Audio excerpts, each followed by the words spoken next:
Don't let the movies fool you.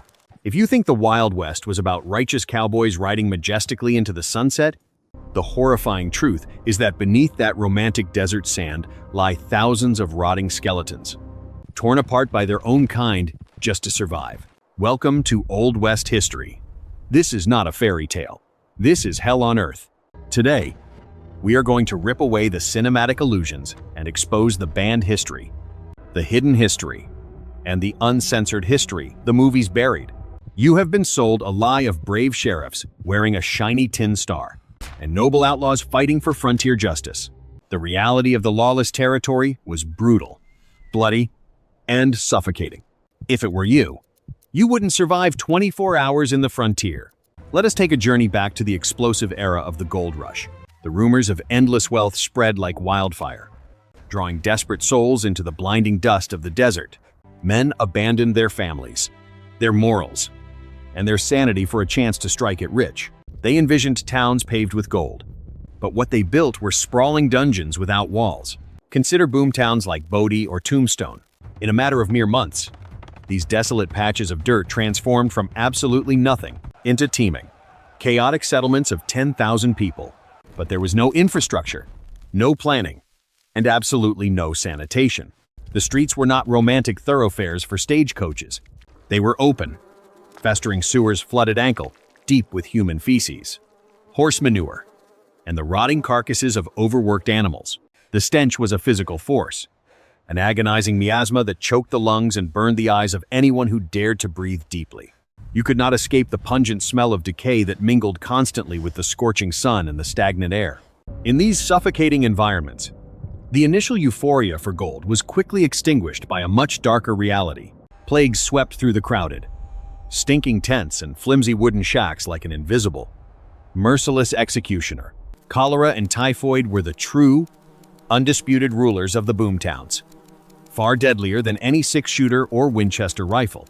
Imagine waking up in the pitch-black darkness, your body burning with an uncontrollable fever, listening to the agonizing screams of your neighbors as their bodies violently expelled black blood and vital fluids. The rotting literally started while they were still breathing. The horror was absolute and inescapable. People were entirely trapped. The desert sand stretched endlessly in every direction. A scorching, barren barrier that condemned them to stay in these diseased hellholes. The howling wind offered no relief whatsoever, only carrying the blinding dust and the terrifying sounds of misery across the camp. It was a grotesque irony that defined the dark reality of the Wild West. A man could have his heavy canvas pockets weighed down with giant, shimmering nuggets of raw gold, yet he could not buy a single, life-saving drop of clean water. The burning thirst drove men to absolute madness. Human greed clashed directly with the most basic, primitive survival instinct. When the meager water sources became contaminated with raw sewage and the bloated, festering corpses of livestock, the desperation reached a violent boiling point. The shiny gold became entirely worthless metal in the face of agonizing dehydration and fatal dysentery. The romanticized cowboys and brave miners quickly degenerated into ruthless, cornered animals. They would willingly ambush their own trusted partners, slitting throats in the suffocating darkness just to steal a battered canteen of foul, muddy water. The lawless territory offered absolutely no sanctuary for the weak. When you pushed open the iconic swinging doors of a local saloon, you were not met with cheerful piano music, warm laughter, and friendly faces. You were violently hit with a solid wall of foul odors, the nauseating stench of unwashed bodies, cheap, poisonous whiskey, and the ever-present pungent smell of gunpowder. The men lurking inside the shadows were broken, desperate, and entirely unpredictable. The shiny tin star of the sheriff was often just a piece of cheap metal worn by the most ruthless, cold-blooded killer in town. Someone who would just as soon hang you with a rough hemp noose as look at you. If a desperate argument broke out over a tainted well or a stolen, moldy piece of bread, there were no honorable, fair shootouts at high noon.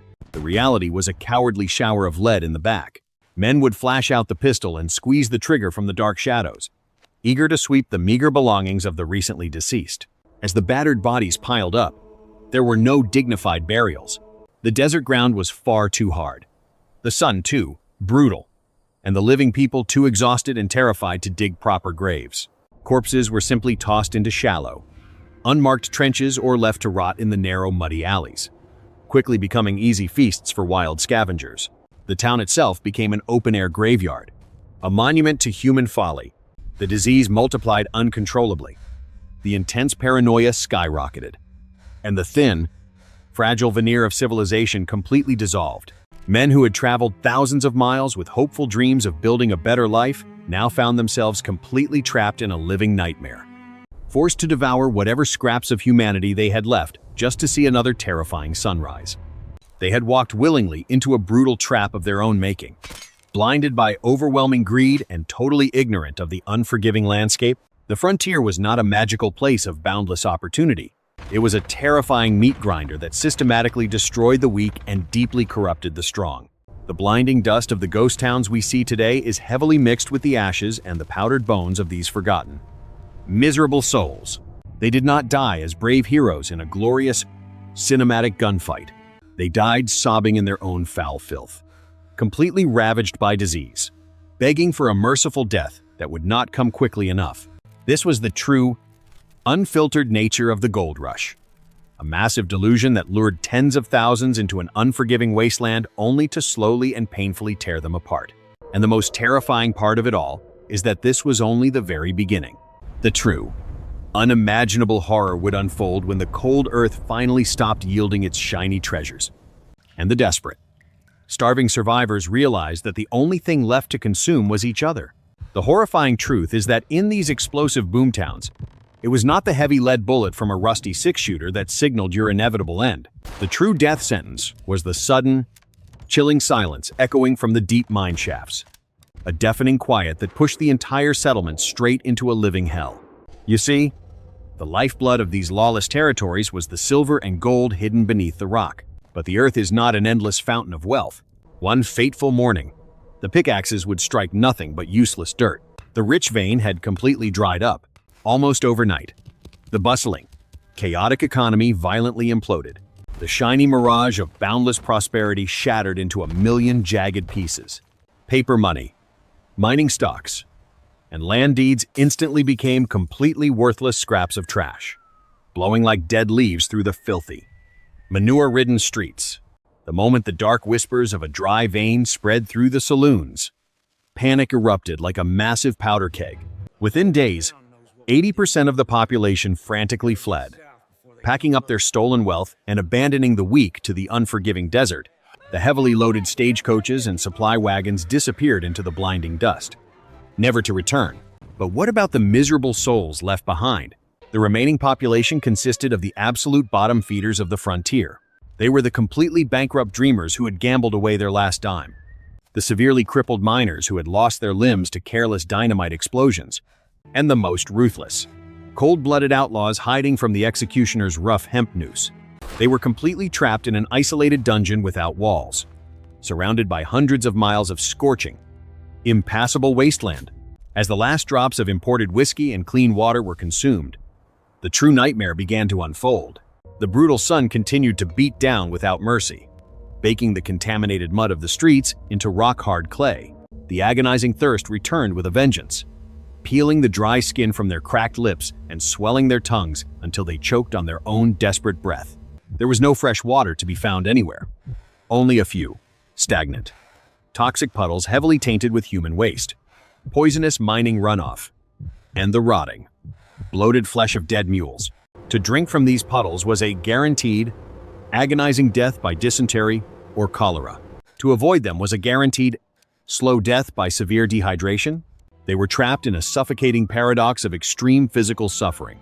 In this claustrophobic atmosphere of pure despair, the incredibly thin veil of human morality was violently torn apart. Neighbors who once shared cheerful songs and friendly banter now stared at each other from behind their dirty windows with cold, dead eyes filled with intense paranoia. The basic, primitive human instinct to survive completely overpowered all logic. Faith and empathy, the gnawing hunger and the burning thirst slowly mutated them into starving predators locked in a giant, dusty cage. Every single person became a deadly threat. You could feel the heavy, oppressive tension in the stagnant air, a silent countdown to a bloody massacre. This agonizing environment was the absolute perfect breeding ground for pure, unfiltered evil. the hardened outlaws and wanted bounty hunters, who had previously kept a low profile in the dark corners of the gambling halls, now boldly claimed the desolate streets as their own personal hunting grounds. They did not ride in like cinematic anti-heroes to establish a new, righteous order. They violently swept through the remaining wooden shacks like a devastating plague of locusts. These merciless predators would brutally torture the weak and the sick just to extort a hidden crust of moldy bread or a single, precious sip of muddy water. They would relentlessly kick down the splintered wooden doors, point their heavy Winchester rifles right at the trembling heads of starving miners, and strip the destitute of their very last ounce of dignity. If a desperate dispute broke out over a scavenged tin of beans or a relatively clean blanket, it was never settled with a dramatic, honorable quick draw in the middle of the street. That is a total Hollywood fairy tale. The frontier justice of a dying ghost town was sudden, cowardly, and extremely bloody. Desperate men were violently ambushed in the pitch-black alleys, their skulls crushed from behind with heavy mining pickaxes while they were frantically digging through the rotting garbage for scraps of food.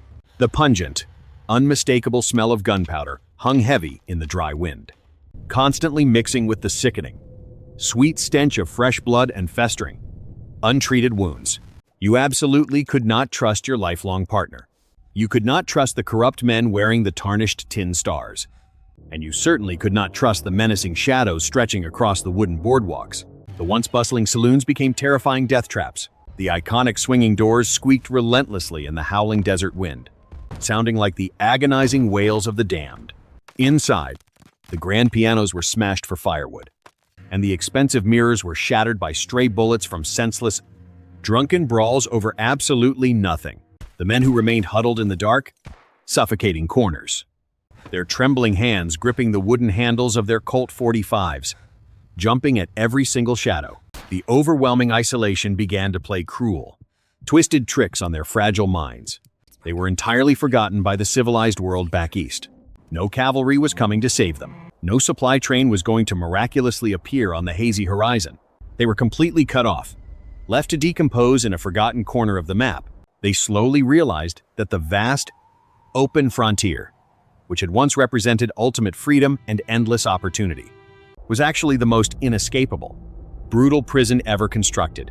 They had willingly walked into a massive, dusty slaughterhouse, blinded by the blinding glint of gold, only to find themselves waiting in absolute terror for the executioner's heavy axe to finally fall.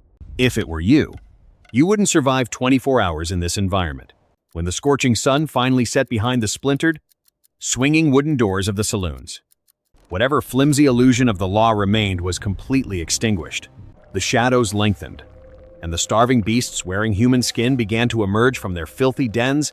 Nighttime in these lawless territories was not a time for rest. It was an active, terrifying hunting ground where the predators and the prey were all human. The shiny tin star, once a symbol of order and justice, quickly became a literal license to kill.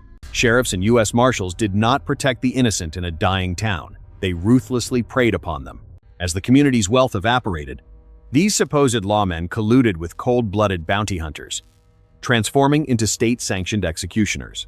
They would gladly kick down a splintered door and drag a terrified, starving miner out into the muddy, feces-covered street, aggressively accusing him of a completely fabricated crime.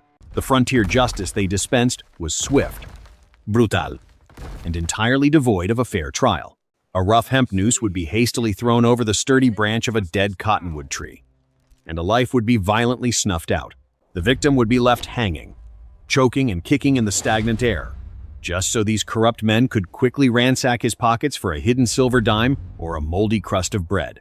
The executioners felt absolutely no remorse, only the cold, calculating thrill of extending their own survival by another day.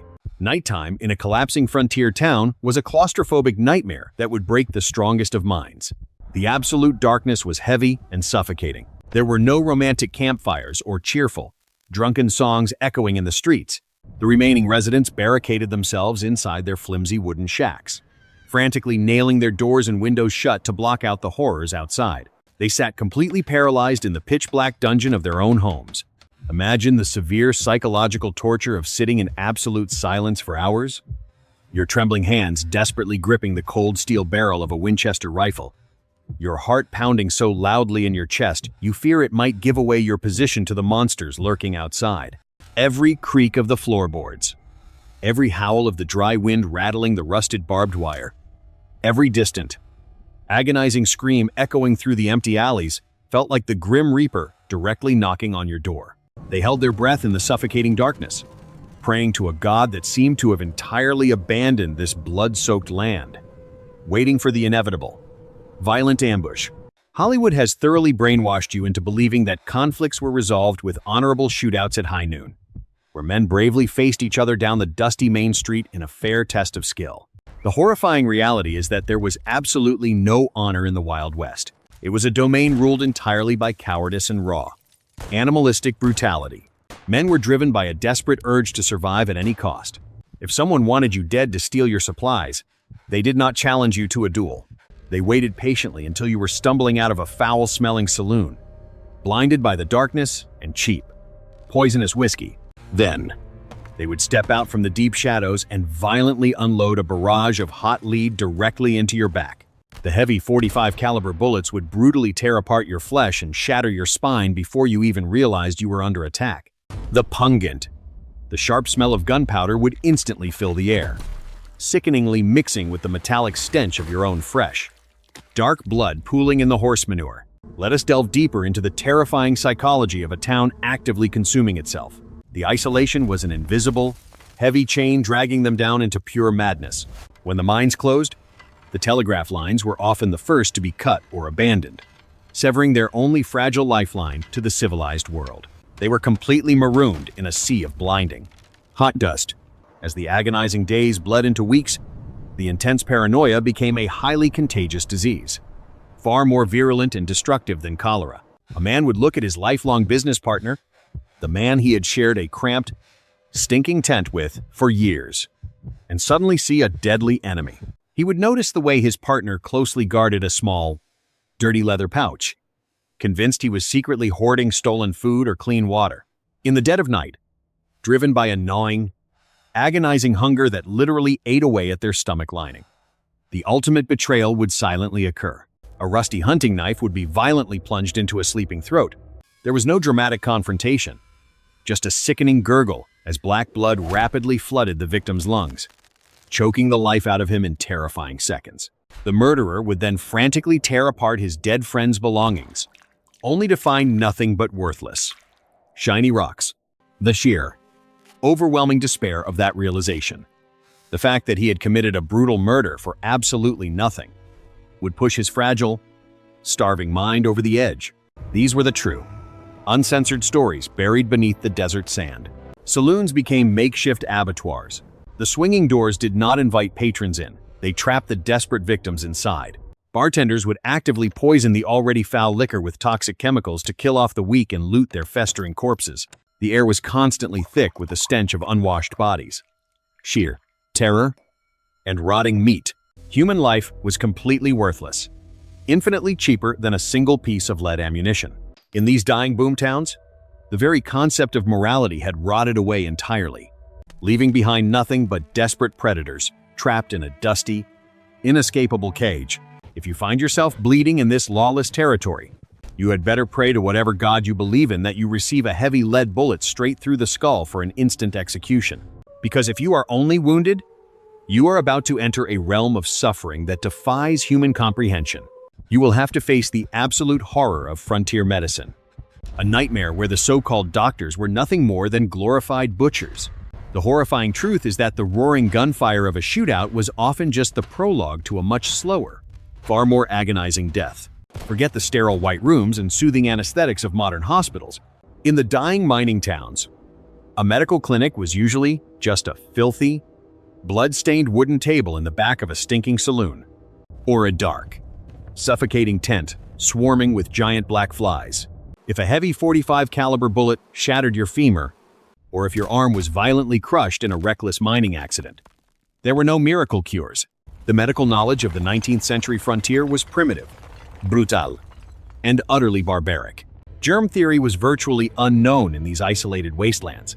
The exhausted, drunken doctor would approach you with unwashed hands, his dirty leather apron stiff with the dried black blood of countless previous victims.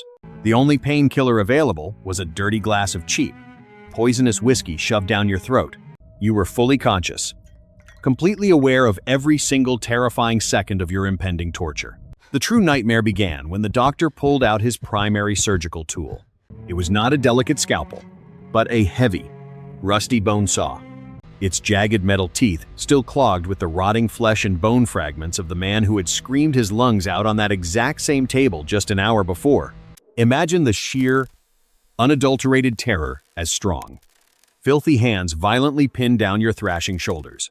You would stare wide-eyed in the suffocating darkness, listening to the horrifying, rhythmic sound of the rusty metal violently tearing through your own living flesh and grinding against your shattered bones. The agonizing screams of the patients were so deafening, so completely filled with pure agony, that they would echo down the muddy streets and drown out the howling desert wind. Men would literally bite through thick leather straps or shatter their own teeth from the sheer, overwhelming pain of being dismembered while fully awake. But surviving the brutal amputation was only the beginning of your absolute hell on earth. In an environment covered in human feces, rotting animal carcasses, and contaminated mud, severe bacterial infection was an absolute certainty. The deep, jagged wounds were rarely stitched properly. They were often just cauterized with a red-hot branding iron, adding the sickening stench of burning human meat to the already foul air. Within days, the dark shadows of gangrene would rapidly creep up the remaining stump. The flesh would literally begin to decompose while the victim was still breathing, turning a sickly, putrid green and leaking foul-smelling black fluids. The agony of the rotting process was entirely unbearable. You would lie in a dark, sweltering room, your body burning with a raging fever, helplessly watching your own flesh rot away. The desperately injured men would sob uncontrollably, begging their former friends to show mercy and pull the trigger of a six-shooter to end their relentless misery. In the Wild West, the ratio of men who died slowly from horrific, preventable infections completely dwarfed those who died instantly in glamorous gunfights. The human body was fragile, and the lawless territory was a massive, unforgiving meat grinder that chewed up the hopeful and spat out broken, rotting husks. Even if you miraculously survived the butchery and the plague of infections, you were left as a severely crippled outcast, entirely unable to work in the grueling mines or defend yourself against the ruthless outlaws constantly prowling the dark alleys. You were nothing but dead weight in a society that entirely despised the weak, condemned to slowly starve to death in the suffocating dust. Tragic. Forgotten casualty of the blood-soaked frontier. This is not a fairy tale. This is hell on earth. The brutal evidence of history that Hollywood deliberately buried under a thick, romantic cloak lies scattered across the desolate landscape. Today, if you wander into the unforgiving desert, you will find the crumbling remains of over 3,000 permanently abandoned ghost towns. They stand as rotting monuments to human greed, decaying silently under the scorching sun. But beneath the dusty, splintered floorboards of the ruined saloons, and just inches under the hardened clay of the empty streets, lies a spine-chilling secret. The earth is packed tightly with thousands upon thousands of unmarked mass graves. These are not the resting places of honorable cowboys who died in glorious shootouts. They are the disposal pits for the broken, the starved, and the brutally murdered. The horrifying truth is that the history books have entirely erased the sheer scale of the carnage. There are classified, forgotten files detailing the sudden, inexplicable disappearances of entire mining communities. 1 week, a town of 500 desperate souls would be clinging to life, fighting fiercely over muddy water and moldy bread in the lawless territory. The next week, heavily armed supply wagons from the east would finally arrive, only to find the settlement completely devoid of human life. There were no bodies left in the streets, no signs of a coordinated mass exodus, just empty wooden shacks, half-eaten meals covered in giant black flies, and the heavy, metallic stench of dried black blood lingering in the stagnant, suffocating air. Did they finally snap and completely devour each other in the pitch-black darkness of their barricaded homes? Or did a ruthless gang of heavily armed outlaws sweep through, violently slaughtering every man, woman, and child to silence any witnesses to a massive gold theft? The answers are forever swallowed by the blinding desert sand, leaving behind nothing but an eerie, chilling mystery. The absolute, deafening silence of these ghost towns is deeply unnatural. It is an oppressive, heavy quiet that makes your skin crawl and triggers a deep, primitive fear. When the dry wind violently howls through the deep, empty mine shafts and rattles the rusted strips of barbed wire.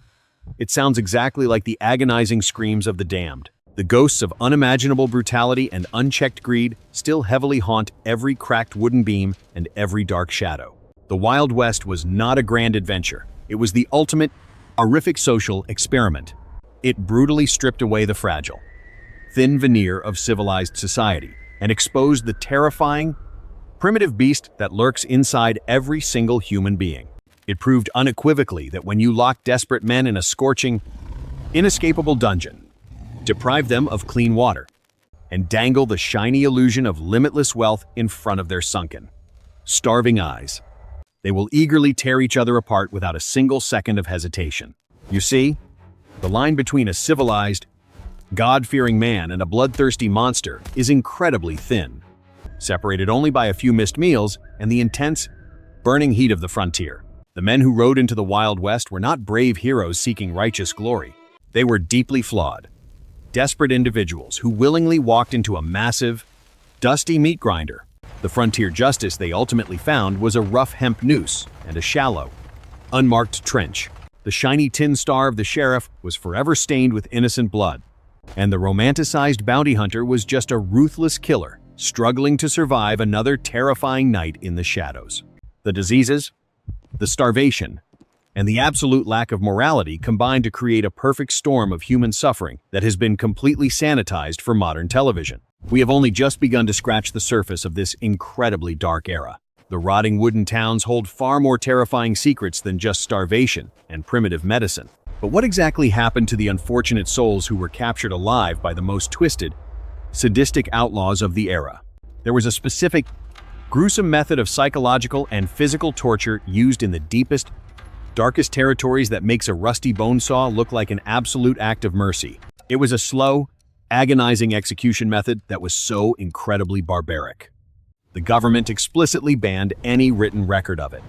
Burning the documents to hide the shame of the frontier, we will uncover those highly classified, blood-soaked files and expose the true monsters of the desert in our next deep dive. If you want to survive the true, uncensored history of the lawless territory, do not forget to subscribe to Old West History and leave a comment below about which terrifying aspect of the Wild West you want us to expose next. Until then, keep your doors securely locked, stay out of the shadows, and trust absolutely no one.